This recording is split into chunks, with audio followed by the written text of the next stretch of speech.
woman races through ranks, but there are others who has rewritten what rising means.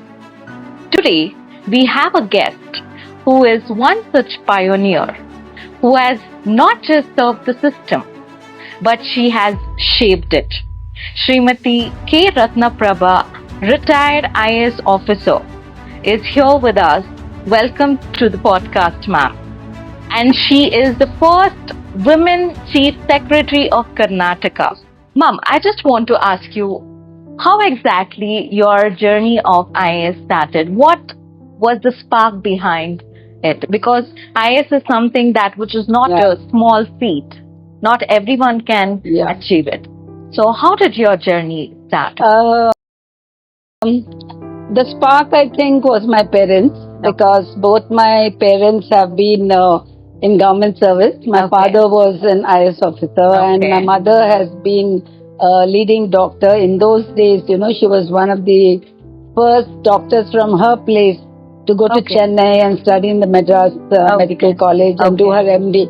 Great. So the environment and atmosphere was at home was that one has to study Exactly. and achieve something in life. So that has been the environment. I have two older brothers. So my elder brother was a doctor, became a doctor. He went to JIPMA in Pondicherry. In those days, it was very meritorious to get into JIPMA. Then he did his MS, and then he went to London. He did his FRCS. Similarly, my second brother also went to IIT Chennai. And Cal. Then he also got into service. Great. So I can't be left alone at home, So I was also made to study. So I think the environment at home matters. That matters a lot. And the drive of the mother is very important, because my mother was a multitasker actually. Amazing. She was a doctor. She used to get up early in the morning. She used to prepare breakfast. She used to cook lunch, go to hospital, come back. And by the time we would return from school, she would prepare very hot, some tiffin for us. Like that. So she always wanted to, cook for us. She never kept cooks. She cooked for us. So she worked, and seeing parents like that, hard-working parents, I think it motivates. They are the greatest learners. You say seeing is learning. True. And the second thing is, they always believed in serving people. Amazing. Money was not the major issue at all. They're very honest, sincere. And my father used to always say service to mankind is service to God. Wonderful. So they were busy helping people, going out of the way to make others' life comfortable, rather than, visiting temples and praying. Right. That was not, though we were brought up in a Hindu culture, but more focus was towards serving people. So basically the family environment was like that, very simple, and focus on study. And my parents also encouraged us in our extracurricular activities. Amazing. We were all sports persons at home. Great. It was not that we were bookworms. So we were good at studies and good at sports. Perfect, ma'am. Actually, this actually sets a live example for everyone. Exactly, for everyone, because people usually focus that either I will be a bookworm, or people. There are set of people who is concentrated only on the co-curricular activities. But what do you think for today's 21st century? That do you really think only the bookish, or a person has to be multi-skilled? How exactly this is going to help for their future career? What do you think so? Yeah. Today's world, I think, is more competitive than it was during our time. There used to be very limited government schools or colleges, very few private institutions. Sure. But nowadays, I guess the parents encourage the girls also to study. And the girls are being given equal treatment in most families with the boys. So there is a lot of competition for girls and boys. So correct. it is very, very difficult actually. True. For you to be, good at, you'll be jack of all and Exactly. master of none. So, when somebody wants to be in sports, I think these days they completely focus on sports. Correct. And if you want to be something to good student, then you have to focus. But yet, as long as you're in school and college, probably you can have your extracurricular activities. Exactly. According to you, what actually today's education should include? Like, you might have experienced what is the traditional education system. Yes. And what do you think today's education is going to set a future for those youngsters who are actually going through now? Yeah. I think there's a lot of difference in the education which was there during our time, Right. and which is now. Mainly because probably when we went to school, the British had just left the country. Exactly. Isn't it? So we went to the schools where there was a lot of influence of British. Right. Right. And now the children are studying in the regular Indian system because we've already attained the freedom. Exactly. So the education syllabus and the system has changed. That is one part. And the major difference I see that, we had there was a lot of focus on handwriting. Now I think there's not that kind of focus on handwriting. Right. The second thing was by hearting. By hearting, the rote learning system. We had, by heart poetry and things like that. And then I think the third difference I see is, in the school curriculum itself, we had crafts. We had, at least in my school, we had painting, we had cutting, making roses, making bows. Exactly. And we had needlework. A lot of hands-on activity. Right. I can still stitch a button. I know backstitch. I know hemming. There's smocking. Okay. All this was part of the one period was there. Exactly. For extracurricular. Exactly. For this, it's called what you can say, creative work. Creative. That is not there. In fact, now children can't stitch buttons. They have to go to send it to the tailor. If your button's out, then you send it to a tailor. Even my cook is unable to do it. I keep telling her, why don't you learn to stitch? True. So this was something which became part of her life. Exactly. Then we also had moral science, which was very important. Correct. The children were taught what is good, what is bad, what is honesty, what is sincerity, responsibility, discipline. The life skills.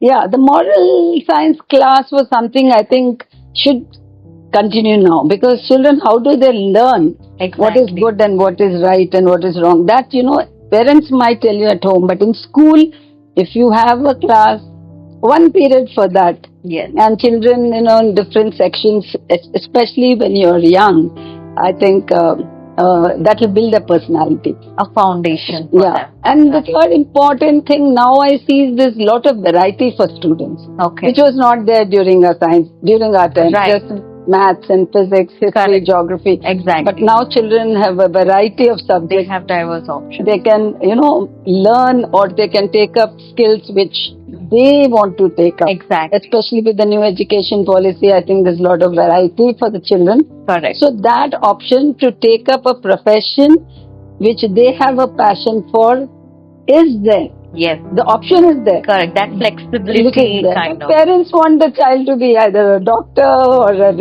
engineer. Exactly.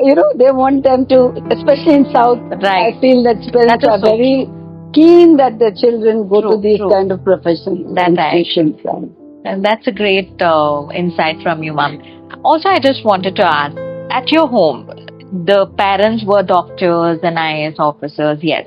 But you could have actually selected maybe engineering and a little shift or something. Were your thoughts were also aligned with the parents' thought that I want to serve the nation, the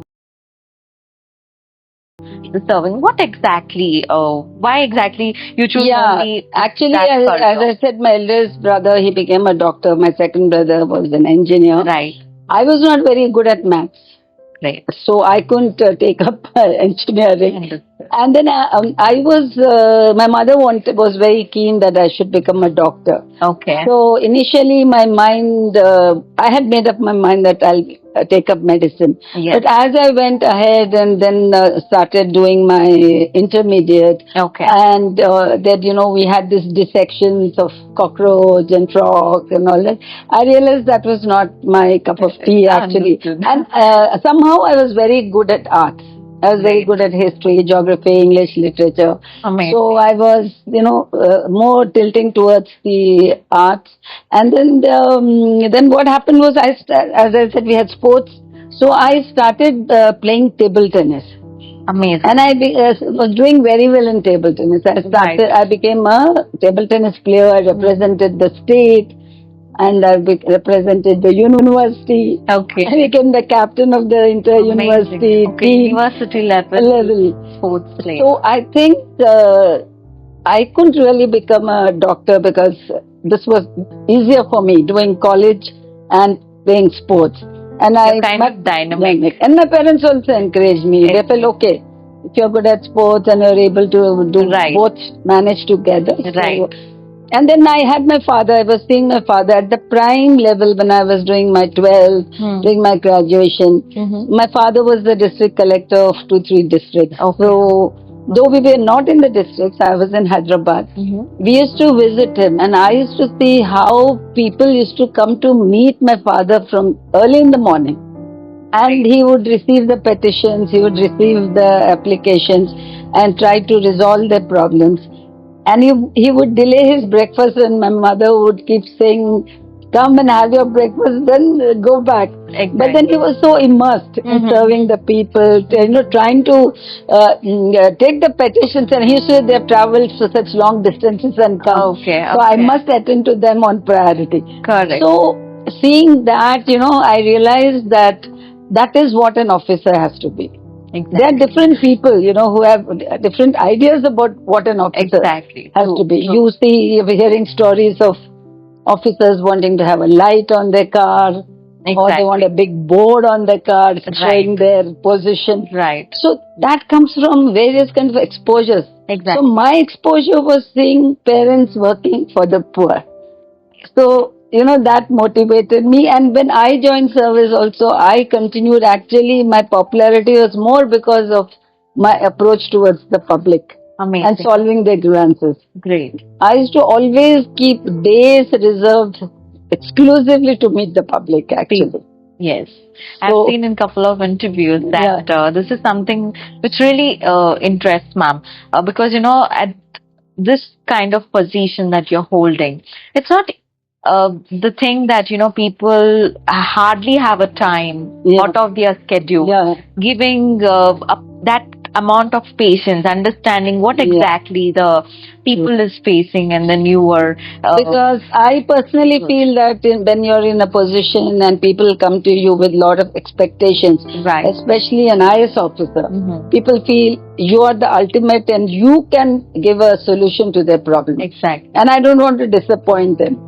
So I will go out of my way to ensure that whoever comes to me goes back happy in whatever manner it's possible. Because if we do not do anything, then there's no faith in the system. Correct. Somebody has to really, keep up that expectations of the people. Absolutely. So that's how I've been always trying to resolve the problems, go out of my way.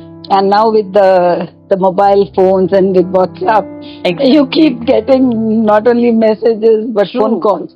And even after retired now, I get so many requests from people saying that they have a problem. And I have this, I can say, the advantage of being in Karnataka, and also I've worked in Andhra Pradesh, combined Andhra Pradesh on deputation. Okay. So one is a Janma Bhoomi and the other one is a Karma Bhoomi. So I get requests from 3 states, Telangana, Andhra Pradesh and Karnataka. Yes. And I can't let them down. I can't tell the people that I can't do it.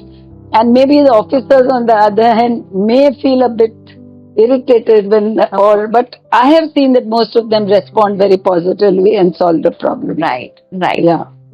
And when it comes to your examination part and cracking IAS thing, How easy or hard was it for you, ma'am?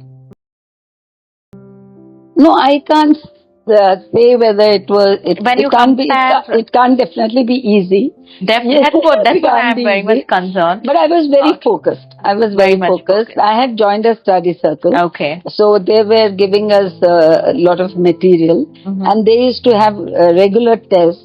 And Right. I used to ensure that I would participate, attend to all the tests, and prepare mock for the test test, that mock you're test saying. which we would Okay. have. Okay. So as I was finish a syllabus, a particular syllabus, every weekend we would have a test. Okay. And I would ensure that I attend the test, find out how many marks I've got, and Right. what are the mistakes I've done, and then attend to those mistakes. So I really worked very hard Very hard. to crack the Definitely. examination. Definitely. At what age you cracked your? When exactly? Was it right after the graduation? Yeah. While I was doing my MA itself, I was playing and I was preparing also. I was doing both. I was going for the inter-university and get up early. My mother had this habit of waking up at 4 a.m. That's the best. It's a You're early bird, reverse man. of the modern day children who read at night and sleep during the day. So she used to wake me up at 4. Okay. And she used to prepare hot coffee and she used to say that'll keep you awake. And she used to say the mind is very fresh in the morning. Morning, yes. I used to time my this thing, should be Yes.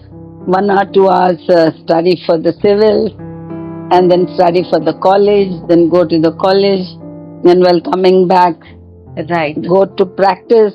Okay. And then come home. Mm-hmm. Again study what we did in college. Yes. And then again prepare for the civils. Great.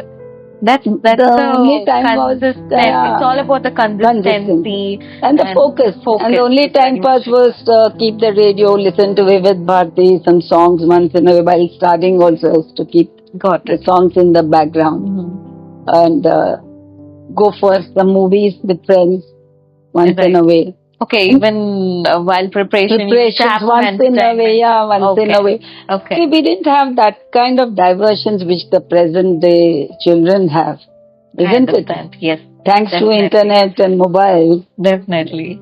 They have a lot of diversions.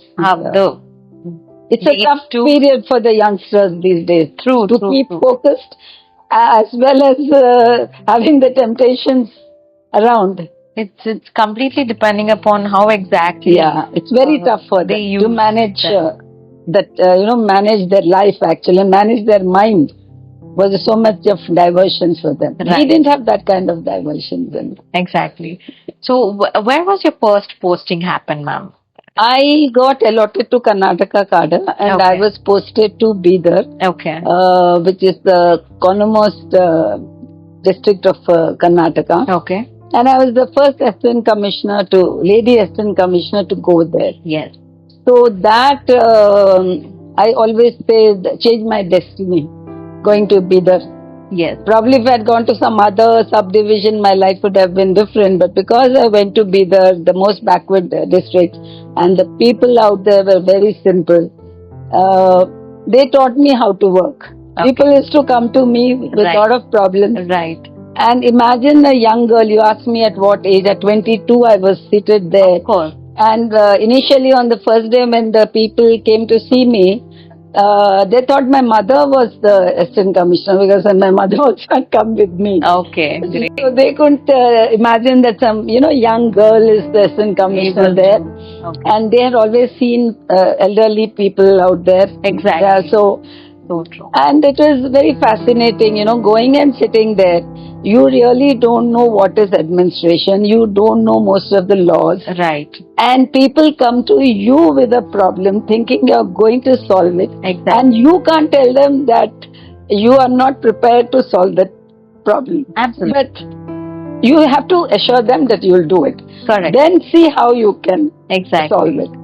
So that was a very interesting learning. And as I started, attending to the problems, solving them, I started gaining in confidence in myself. Otherwise, I was very timid. I was very nervous.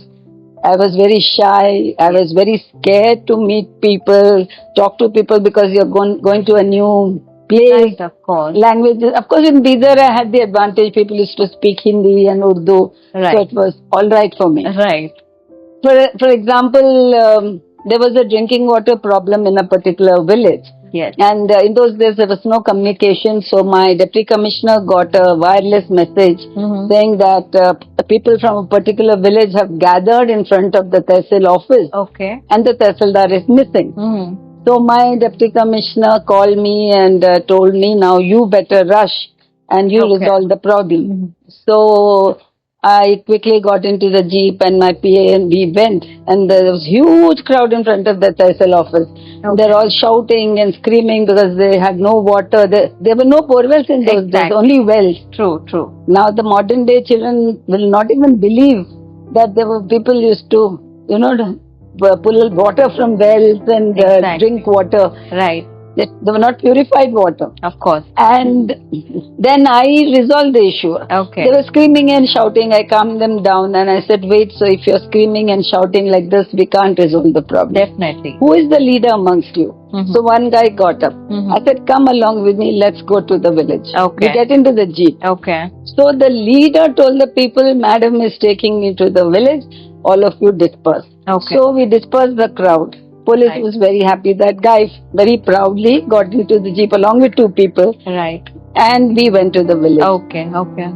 They gave a solution. The villagers themselves know the solution. Of course. They said you can draw a pipe from here, this, that. So, I could disperse the law and not a problem. I could create a, get a solution from them. Yes. And then all the villagers said, JJ, madam is from a village. Exactly. So she knows the problem of the villagers. Exactly. So I was very happy because I've never lived in a village, but I could solve the problem. I could identify with them. Exactly. They felt I was from a village because I was also dressed simply, and that was my style of, identifying with them. Understood. So when I went back and I told my deputy commissioner, this is the solution, this is what they've told, he called the engineer and it was resolved. So that is how we started resolving a lot of drinking water problems in those days, which was a major issue. Exactly.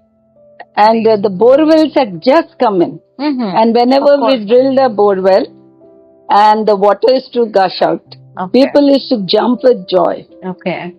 And we used to also jump with joy with them. We used to also feel very happy that there's a water in the villages. So that's how I started, working, learning, mingling with them. And I feel very happy now. It's almost 40 years since I left Bidar. People still remember me. You. People see me at airports and different places and say, ma'am, Auntie Ratnaprabha, ma'am, you were a AC, you were a DC. Yes. And they remember me very fondly. So I feel very happy. Some of them have named their daughters Ratnaprabha. Amazing. So many villages. So it feels very good. That's the, I think, pleasure one gets in the service. I don't think one can have better pleasure than this. That people remember you, people love you, and remember you in different ways. True, so true. And Bidar posting. Bidar, everywhere it was like that. It was that. You were never in one place, of course. Post Bidar, I went to Chikmagalur on promotion. There we had this development of women and children in rural areas, a project called Dwakra. Okay. So that's how I started my work with women empowerment. Women empowerment. So that's where I started. have a point over here. So, what exactly made you focus? Because, you have a lot of achievements in the area of women empowerment. You have inspired many women across, maybe directly or indirectly, of course. So, why exactly you focused more on women empowerment? What is the reason behind? That's very interesting. Actually, when I was posted to Chikmagalur on promotion, that was Ramakrishna Hegde was the chief minister at that point of time. And there was a pilot project called Dwakra, that is development of women and children in rural areas. And that was only in Chikmagalur and Bijapur in Karnataka. So since I was the only lady at that point of time in my batch or at that Exactly. seniority, I was posted there. And the day I took charge, there was one gentleman, a teacher called Kashappa, Okay. from a village called Giriapur. He came to meet me. Okay. And he later on I came to know he was a very great person. But that point of time I didn't know. He came and met me and told me that I am only a teacher, but I don't know whether I can advise you. Exactly. I said, of course you can. I've just joined the service and I would like to know from you what you would like to say. Then he said, see, there are many men who come into service. They come and they just do something and go. Generally. But very rarely there's a woman in service. Absolutely. At that time. Now, of course, 30 to 40% women are there. But when a woman is there, if she also doesn't do anything for women, then who will do for women? So now you got an opportunity to work for women. You have a project. And you are a woman. Always work for women. Wherever you go, you leave your mark. Let the women feel there's somebody for them. Exactly. I really liked it. I said, yeah, this is something which didn't strike to me when I was in my first posting. So then we had this Waka project. So we had all these groups of women, self-help groups and all that. The base was laid at that point of time. So once I started doing that and working with women, I never forgot Giriapur Kashappa. Okay. So after that, I went to Bidar as Deputy Commissioner. Okay. So there, I did a lot of work for Devdasi rehabilitation and gave auto rickshaws to women 35 years back. Now we have these pink autos. At that time, trained women and gave them auto rickshaws. Amazing. It was really very amazing in the district. Giving the autos was your idea? Yeah, in 1990. Amazing, ma'am. How exactly this sparked in your mind? I read some news item that some deputy commissioner in Visakhapatnam in Andhra Pradesh had given auto rickshaws. So I said, why not do it? I always learn. I'm open to learning. The administration is all learning. Yes, it's a process. Never ending process. So I called my RTO and asked him how we could do it. He said, no, in Raichur it's very difficult. We don't have a driving school. We don't have anything. I said, no, we have to do it. Okay. So we got a driver who can train women from the license institution from Gulbarga. Okay. They came and trained them. And then the autos were bought out of some scheme. Okay. And 13 to 14 women were given autos. Great. And recently, one journalist saw this lady at the Raichur railway station and he interviewed her because he was fascinated to see a lady standing with an auto, elderly lady. Okay. Because now she must be quite old. Correct. Who was given auto during my time. Of course. So she told him that Ratnaprabha madam gave this auto to me. Right. I had a husband who was a drunkard and because of this I made my livelihood and educated my children. Yes. And because of social media, he took a video, posted it and sent it to me. Right. So it was so, I must say very heart-rending to me to know that that lady is still there. Rest of them have all given up. Exactly. Rest had given up. Right. Then he connected me to her over phone. And then she told me that others have given up, but she is doing it. Okay. So that way, I used to, then we had the literacy campaign. So in those days, national literacy campaign where we are supposed to educate women and one educated person will teach 10 uneducated. It is just that, the things have already introduced long time back. But many people are not interested. Yeah. And it's their interest to know what others. People keep saying that we don't have any surveys, we don't have any opportunities. There are, there's a need for a continuity. In bureaucracy, what happens is what one person does, the other person should continue it. But every officer will come with a new idea and he or she would like to implement what they have in mind. Right. So what has been done will not be taken forward at times. Sometimes it's taken forward. So this literacy campaign helped me to focus a lot on the Muslim women there. We gave them books in Urdu. Then there was Devdasi ladies, so we educated them. I gave them jobs. I gave them jobs as Anganwadi workers. Okay. So then I went to Bidar, and Bidar there was no Jila Panchayat chairman. I was the chairman for that. So I made the action plan for women. Women. What was the action plan all about? There were so many government schemes, Right. Normally, when they select beneficiaries, they select the men. So I said, wherever it's possible to select women, give it to them. And I also gave lands, houses, everything in the name of women. Amazing. Not now. Now they're doing it. At that point of time, all the house sites were given in the name of women. The housing scheme we gave in the name of women. If they were agriculture, horticulture, whatever schemes were there, we try to give it to women. Amazing. So, that thing was in my mind that I have to do something for not women. Just actually tapping in a different areas, like you have taught in a 360 degree of women, and then how much ever it's possible from your end, you have kept on.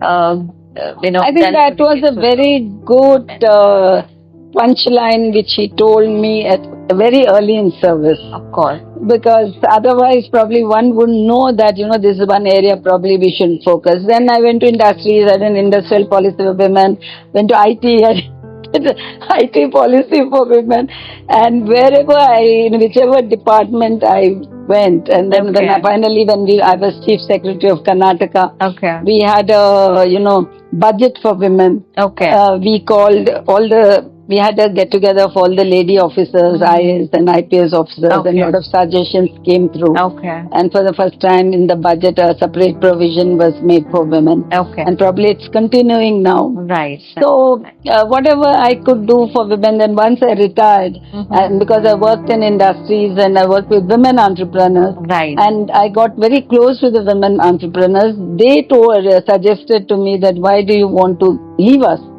Let us continue working together. That's how we registered an NGO called Ubuntu Consortium, and it is a consortium and a network of women entrepreneurs associations. Amazing. And now we have nearly 59 associations across 11 states with nearly 29,000 secondary members in this whole network. So we work for women entrepreneurs, upscaling of their businesses. We train them on digital marketing. We are trying to help them to onboard onto the ONDC platform, the Flipkart platform, the various platforms, so that they can do business from home. Business from there. Basically upscaling their business. Understood. So that what started with in Chikmagalur, it was never ending. Even till date? Yeah, scaled up. Yes. And it changed my perception that yes, as a bureaucrat and as a government employee, God has given you an opportunity to work.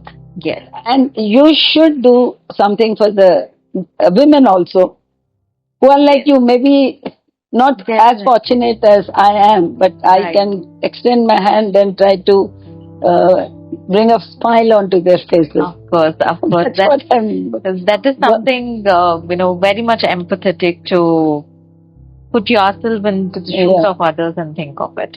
And how was your, I really want to know that you are a daughter, you're a wife, you had to manage your career, home, everything. How exactly were you able to balance basically a work-life balance or something? Yeah.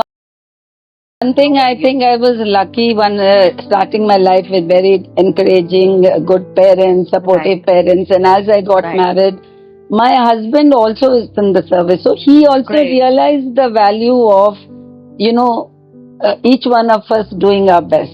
Yes. So I think there was no pressure from that side, and then my children also got adjusted. I'm not a home, maker as such. Of course. You are Though I look very traditional and I'm very bad at cooking, and, I have a cook. I have a cook. I have a dhobi to iron my saris and all that. So I am not a very good a housewife or what is a homemaker Definitely or not. whatever. One can't be both, Okay. and one has to sacrifice a little bit. Right. Of course, my children and my husband definitely feel, I guess, Right. that I don't give that kind of time for them. Mhm. But they adjust or they tolerate, and I take it for granted that they allow me to do all this. So Exactly. for me, somehow working has become my priority, and they all have to adjust. Work is worship. Work is worship. I love working. I love being with people. I don't like to sit at home doing nothing. And when people say that you have retired, why don't you enjoy your life? Right. I don't know what is enjoyment. For Maybe me, you're actually enjoying my, serving people. my enjoyment is only You're this. seeing the happiness when Happiness. others are being happy. Yeah. That's the My happiness or my sense of joy or satisfaction is being with people, working with people being in around whatever them. way it's possible to help. So when people say, "Oh, why don't you go on a holiday?" or "Why don't you take a break?" or nowadays I stopped even going for a movie. I realized earlier as a student, I used to go for movies very frequently. Okay. Even Then- bunk college once in a way. Now I've After you joined for work, that's it's also only gone for work. I like working. I like to do for people. And when people say, "Why didn't you enjoy your retirement?" This is the way I'm enjoying. Happy working with people, working with women, especially working with entrepreneurs, women Right. entrepreneurs. Right. They give me lot of satisfaction. Exactly. They motivate me. Right. Because when I see a sense of joy and happiness on their faces, Right. I feel like doing more for them. Okay. How exactly, when you said or when you mentioned that Ubuntu project which is happening for women entrepreneurs, how can a aspiring women entrepreneur get enrolled into it, or is there any platform for that, or see, procedure? Basically, we are a consortium of women entrepreneurs associations. Okay. So we try to work with associations. Okay. And of course, there are a lot of individual women who come who are not part of any association, right, who want to work with us. They are also open to. We are open, but we don't want to encourage too much because we want to strengthen the association. Understood. The women entrepreneur association should feel that we are supporting them and we want to strengthen them. So we work with the associations, but yes, whenever there is an event or there's a training program, whenever there's an exhibition, there are a lot of women who apply wanting to come on their own. We encourage them. Is there a platform for that? No. We have a website. Okay. And we also circulate Google Forms. Okay. Social media is very good. Exactly. Of course. The moment we circulate anything on the social media, our exhibitions get closed in 2-3 days. Amazing. We get very good response. Great. That's a wonderful thing. So when it comes to today's generation, like, what is a message that you want to pass it in terms of women empowerment, let's say, what is an empowerment according to you? See, according to me, empowerment, whether it's a man or a woman, one has to realize your potential. Right. Everybody has some potential. And you can realize it only when you have confidence in yourself. Exactly. And when you aim to achieve it. Right. There are a lot of people who are talented, who can do a lot of things, but they don't do it. Exactly. They don't have the drive. Right. So, and there are people who don't have anything, but yet they have the drive and achieve it. Right. So one should have a goal, and one should have the drive to reach out to that goal. Mm-hmm. And empowerment, according to me, is not doing whatever you want to do. Isn't it? Exactly. You have to, empowerment is you have to realize your dreams, you have to achieve what you want. At the same time, you should also have a sense of responsibility. Exactly. And discipline in yourself. You should know what is right and what is wrong. And you should draw your line. Exactly. It doesn't mean just because you're empowered, you can do whatever you want. Yes. and tread on somebody else's life or happiness. Right, right. In search of your happiness, isn't it? So, It should of be course, within your boundaries. definitely. And I feel that present day girls and boys have lot of opportunities, and world has a lot of what do you say? Lot of world has a lot of opportunities for all of you. There are platforms for each and everything, and one can compete with each other, but not feel jealous of the other. That's what I keep telling everyone in Ubuntu also. Right, right. People hardly share their knowledge. We are collaborating with each other. Right. Everyone wants to be successful, and every woman or man has his or her plus points. Exactly. Everyone has a potential in a different way. Right. So let's be confident about ourselves. Let us not feel jealous of the other. Let us not backbite each other. Let us not pull the other down. Rather, we all rise up together. Uplift. That is the spirit of Ubuntu. Amazing. I am because you are. That's great. That's a wonderful idea that you have come up with. That's great, ma'am. Thank you so much. Your time means a lot for us. Thanks a lot. It's a pleasure and honor to. In fact, talking to you sometimes gives me an opportunity also to think about my life.